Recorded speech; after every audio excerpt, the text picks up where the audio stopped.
dimanche, fêtons la Sainte Famille.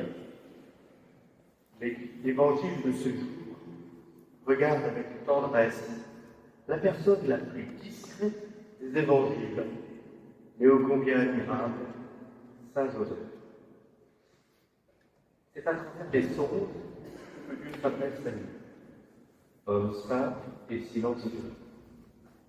En effet, c'est très souvent par des songes que Dieu s'adresse aux hommes afin de transmettre un message.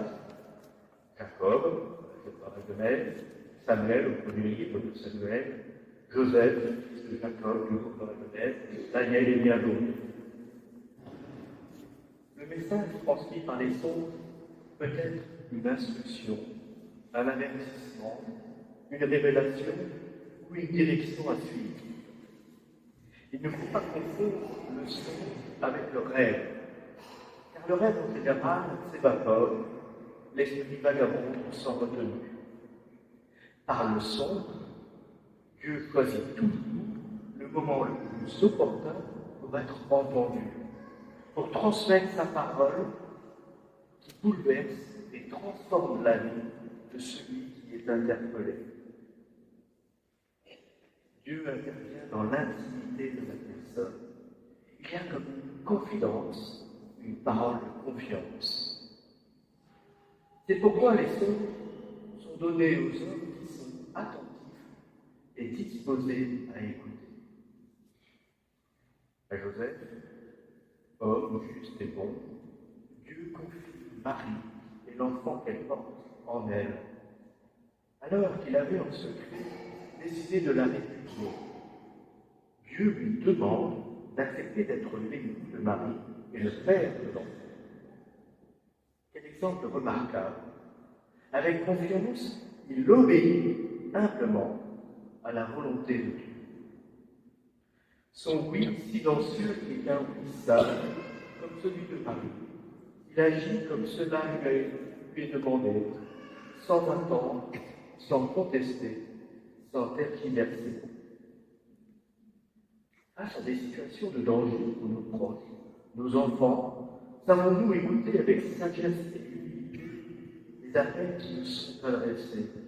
Acceptons-nous d'être ainsi bousculés pour le bien de ceux qui nous sont confiés?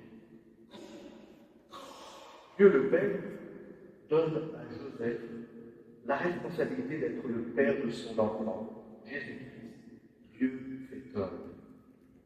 Il y a de quoi avoir le vertige. Il est conscient de ce que Dieu lui demande.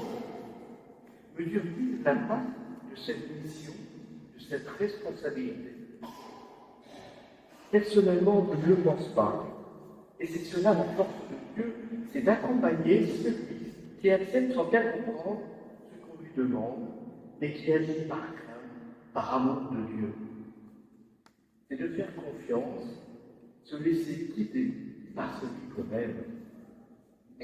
D'où le deuxième songe, celui qui invite à se lever, à se mettre en marche pour protéger l'enfant de la tyrannie des puissants de ce monde. Il lui demande de tout quitter et d'aller émigrer dans un pays étranger. Nous pouvons imaginer sans peine toutes les difficultés qu'il va rencontrer en s'installant comme migrant en Égypte. Trouvera-t-il un accueil, un toit pour abriter sa famille? Y aura-t-il des hommes et des femmes pour les aider à s'intégrer? Pourra-t-il, par son travail, faire vivre décemment sa famille? Autant de questions qui sont aujourd'hui d'actualité dans nos vies. Comment accueillons-nous l'étranger qui se trouve à nos portes? Tous ces hommes et ces femmes qui traversent les mers et les terres pour trouver un asile et respectent leur dignité d'hommes et de femmes.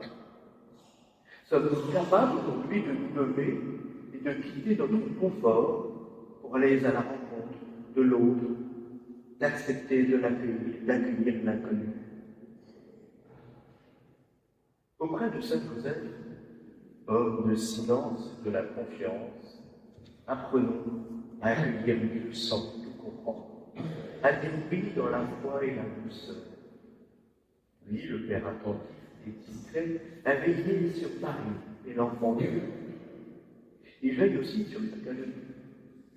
Joseph nous montre comment garder un cœur disponible, comment murmurer un oui discret, mais total à la volonté de Dieu.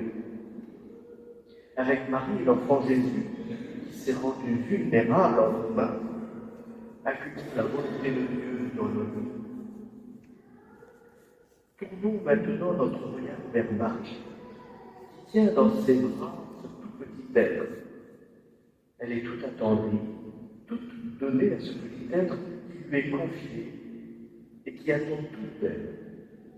Et pourtant, sa vie commence dans des conditions bien dangereuses et peu enviables. Aux yeux des hommes, Jésus est issu d'une liaison illégitime. Il est recherché par jalousie et haine des puissants de son temps. Sa vie sur terre semble bien compromise, voire vouée à l'échec. Grâce à Marie et Joseph, Jésus va grandir dans un foyer d'amour. Saint Paul, dans son épître, nous en donne quelques recettes. Revêtez-vous de tendresse et de compassion, de bonté, d'humilité, de douceur et de patience. Supportez-vous les uns les autres et pardonnez-vous mutuellement si vous avez des reproches à vous faire.